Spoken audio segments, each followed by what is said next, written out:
വൈകിട്ട് മെഹന്തി ഫംഗ്ഷനാണ്. അതിൻ്റെ ഒരുക്കങ്ങളാണ്. എല്ലാ ഫംഗ്ഷനും ഈവൻറ്റ് മാനേജ്മെൻറ്റിനെ ഏൽപ്പിച്ചു. അവരാണ് വീട്ടിലുള്ളവർക്കും കളർ തീം നൽകിയത്.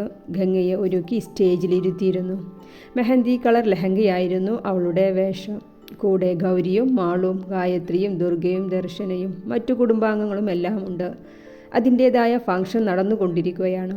ഗൗരിയും മാളുവും സെയിം മോഡൽ ലെഹങ്കയാണ്. പിസ്ത പച്ച കളറാണ് ഇരുവരും.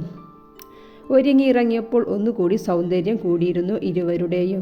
ആദിയുടെ നോട്ടം ഗൗരിയിൽ തന്നെയാണ്. ആണുങ്ങളും ലൈറ്റ് ഗ്രീൻ ഷർട്ടും പാൻറ്റുമാണ്. രാവിലത്തെ ആദിയുടെ പ്രവൃത്തിയിൽ പൂത്തുലഞ്ഞ ഗൗരിക്ക് ആ നേരമില്ലാത്ത നാണം ഇപ്പോൾ അവനെ കണ്ടപ്പോൾ മുതൽ തുടങ്ങിയിട്ടുണ്ട്.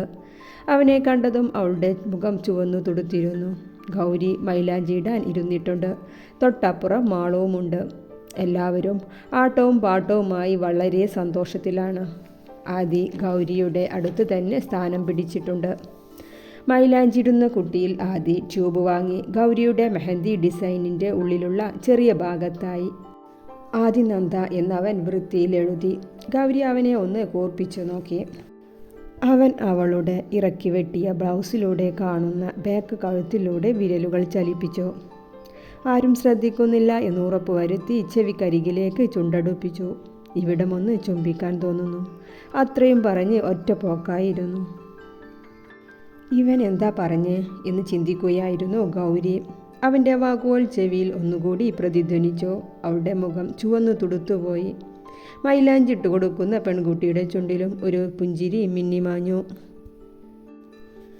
മാളവും ഗൗരിയും രണ്ട് കൈയിലും മൈലാഞ്ചിയിട്ടിരിക്കുകയാണ്. സമയം രാത്രി 7 കഴിഞ്ഞിരുന്നു. ആ നേരമാണ് മീനും അനൂപും കയറി വരുന്നത്. ഗൗരിയെ കണ്ടതും മീനു ഓടി വന്നു അവളെ കെട്ടിപ്പിടിച്ചു. മീനു, നീ രാവിലെ വരുമെന്ന് പറഞ്ഞിട്ട്? സോറി മോളെ, ഇന്നലെ വൈകിയാണ് എത്തിയത്. പിന്നെ യാത്രാക്ഷീണമെല്ലാം കൂടെ മടി പിടിച്ചിരുന്നു. മീനും അനൂപും 15 ദിവസത്തെ ഹണിമൂൺ ട്രിപ്പിലായിരുന്നു. മീനു, ഇതാണ് മാളു. ഞാൻ കണ്ടിട്ടുണ്ട് ഗൗരി, അനൂപിൻ്റെ കൂടെ ഇവിടേക്ക് വിരുന്നിന് വന്നപ്പോൾ. അല്ലേ മാളു? ആ, നിങ്ങൾ രണ്ടാളും കട്ട ഫ്രണ്ട്സാണ് അല്ലേ മീനു? ഗൗരി പറഞ്ഞിരുന്നു. ഗൗരി, അനൂപ് ഇവിടുത്തെ അമ്മമ്മയുടെ അനിയത്തിയുടെ പേരക്കുട്ടിയാ. ആ, ആദിയേട്ടൻ്റെ കസിനാണെന്ന് അന്ന് പരിചയപ്പെടുത്തിയിരുന്നല്ലോ. ആര് ഗൗരി? ആദിയേട്ടനോ? അതിയപ്പോൾ? ഓ, അതൊക്കെ എന്നേ വിളിച്ചു. ഗൗരി ഇടം കണ്ണിട്ട് ആദിയെ നോക്കിക്കൊണ്ട് പറഞ്ഞു. ആദിയും അനൂപും ഗിരിയും എല്ലാവരും അവരുടെ അടുത്തു തന്നെയുണ്ട്. എന്നാണ് ആദി നിശ്ചയം? മീനു, നമ്മൾ അന്ന് പറഞ്ഞ പോലെ തന്നെ നടന്നു കേട്ടോ.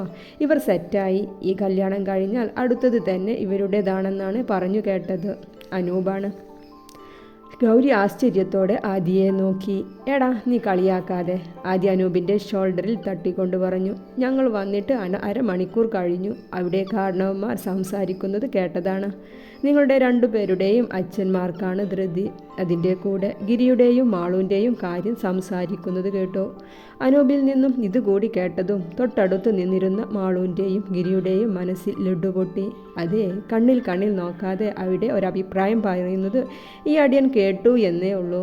പോയി ഫിക്സ് ആക്ക് മക്കളെ, അനൂപ് വലിയ ഉത്സാഹത്തോടെ പറഞ്ഞു. എല്ലാവരും ഹാപ്പിയാണ്. കല്യാണത്തിൻ്റെ മുന്നേയുള്ള ചടങ്ങുകളെല്ലാം കഴിഞ്ഞു. എല്ലാവരും അവിടെയായി കിടക്കാൻ സ്ഥാനം പിടിച്ചിട്ടുണ്ട്. മീനു അനൂപും അവിടെ തന്നെ തങ്ങി. അച്ചമ്മയുടെ കൂടെ കിടക്കാൻ നിന്ന ഗൗരിയെ മാളുവും മീനുവും പിടിച്ചുകൊണ്ടുപോയി. വലിയ ഹാളിൽ നിലത്ത് ഷീറ്റ് വിരിച്ച് പെൺപിള്ളേർ കിടക്കാൻ ഒരുക്കുകയാണ്. മോളെ ഗൗരി, നിൻ്റെ നൈറ്റ് യൂണിഫോം ഇന്ന് നടക്കില്ല കേട്ടോ. കുടുംബത്തിലെ എല്ലാ പിള്ളേരുമുണ്ട് ഇവിടെ. ഓ, നന്നായിപ്പോയി. എൻ്റെ ഉറക്കം കളഞ്ഞപ്പോൾ സമാധാനമായല്ലോ. ഗൗരി ചുണ്ടും കൂർപ്പിച്ച് അവളുടെ സൈഡിൽ കിടന്നു. ഇടവും വലവും മാളവും മീനുവുമുണ്ട്. എനിക്ക് ദാഹിക്കുന്നു മാളു, ഞാൻ വെള്ളം കുടിച്ചിട്ട് വേഗം വരാം, ഗൗരി പറഞ്ഞുകൊണ്ട് അടുക്കളയിലേക്ക് നടന്നു. മുകളിലത്തെ നിലയിലെ ഹാളിലാണ് അവർ. കല്യാണ തലേന്ന് ആയതുകൊണ്ട് തന്നെ അലങ്കാര ലൈറ്റും അകത്തളത്തിലെ ലൈറ്റുമെല്ലാം മിന്നി തിളങ്ങുന്നുണ്ട്. വലിയ ഹാളിലേക്ക് 2 സൈഡിലൂടെ സ്റ്റെപ്പ് വരുന്നത്. ഗൗരി മുകളിലെ സ്റ്റെപ്പിൽ നിന്ന് വേഗത്തിൽ ഇറങ്ങാൻ നിന്നതും ബാക്കിൽ നിന്നും ഒരു തള്ളലായിരുന്നു. അവൾ പെട്ടെന്ന് പിടികിട്ടാതെ താഴേക്ക് ഉരുണ്ടു വീണു. അയ്യോ എൻ്റെ കുഞ്ഞ്, നന്ദൂട്ടി അന്വേഷിച്ച് മുകളിലേക്ക് കയറാൻ നിന്ന അച്ചമ്മ ഞെട്ടി ഉറക്കെ നിലവിളിച്ചു. മേലേക്ക് നോക്കിയതും ഒരു പുച്ഛച്ചിരിയോടെ നോക്കി നിൽക്കുന്ന ഗായത്രിയെയാണ് കാണുന്നത്. അവിടെ ഇവിടായി നിന്നെല്ലാം ഓടിക്കൂടി. പന്തലിൽ തിരക്കിലായിരുന്ന ആദിയും ഗിരിയും അകത്തു നിന്നുള്ള ശബ്ദ കോലാഹലം കേട്ട് അങ്ങോട്ടേക്കോടി. തല പൊട്ടി രക്തം ഒലിച്ച് ബോധം മറഞ്ഞ് അച്ചമ്മയുടെ മടിയിൽ കിടക്കുന്ന ഗൗരിയെ കണ്ടതും ആദിയുടെ നിയന്ത്രണം വിട്ടുപോയി. അച്ചമ്മക്ക് പുറമെ അപ്പുറമുണ്ടായിരുന്ന യശോദാമ്മയും സൂര്യവർമ്മയും ലക്ഷ്മണനും അനന്തനും കണ്ടു. പുച്ഛച്ചിരിയോടെ ഗായത്രി ഗൗരി വീഴുന്നതും നോക്കി നിൽക്കുന്നത്. അയ്യോ അനന്തു, നമ്മുടെ കുഞ്ഞ്!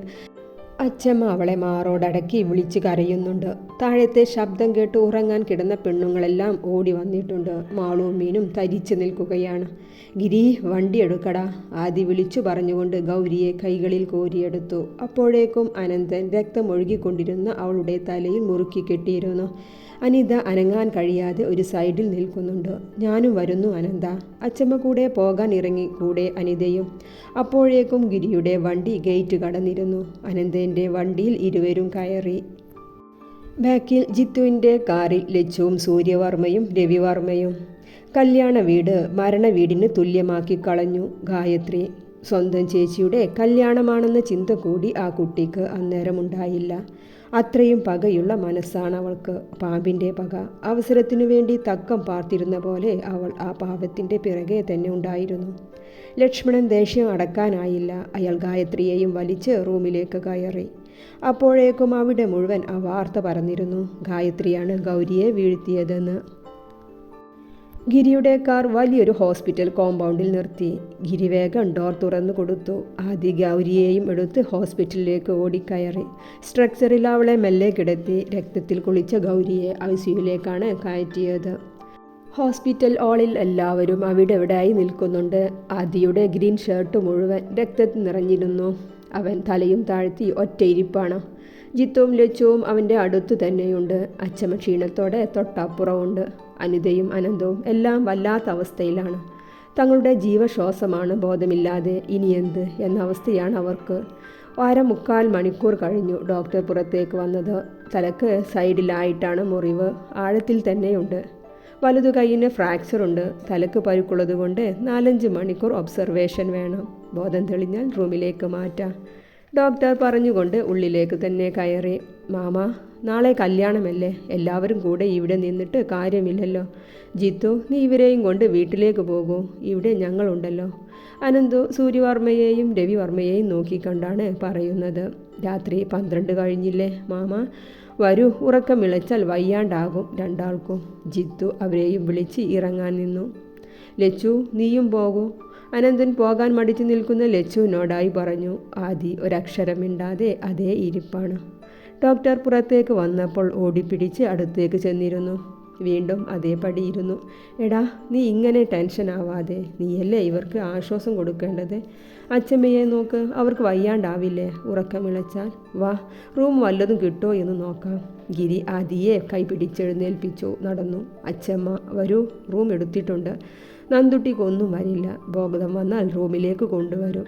ഉറക്കം ഒഴിച്ചാൽ വയ്യാണ്ടാകും. ആദ്യം അവരെ ചേർത്ത് പിടിച്ചുകൊണ്ട് പറയുകയാണ്. അച്ചമ്മ മുഖമുയർത്തി അവനെ നോക്കി. ഒറ്റ നേരം കൊണ്ട് ആകെ കോലം കെട്ടുപോയിട്ടുണ്ടവൻ. അവൻ്റെ ഷർട്ടിലെ രക്തം കണ്ടതും അച്ചമ്മ വിതുമ്പിപ്പോയി. ആദ്യയുടെ കണ്ണുകളും നിറഞ്ഞൊഴുകി. ഗിരി, എന്താടാ അവിടുത്തെ വിവരം? ICUവിലാണ്. 4-5 മണിക്കൂർ ഒബ്സർവേഷനിലാണ്. ഞാൻ അങ്ങോട്ട് വരുന്നുണ്ട്, അവിടേക്ക് ആവശ്യമുള്ള സാധനങ്ങളുമായി.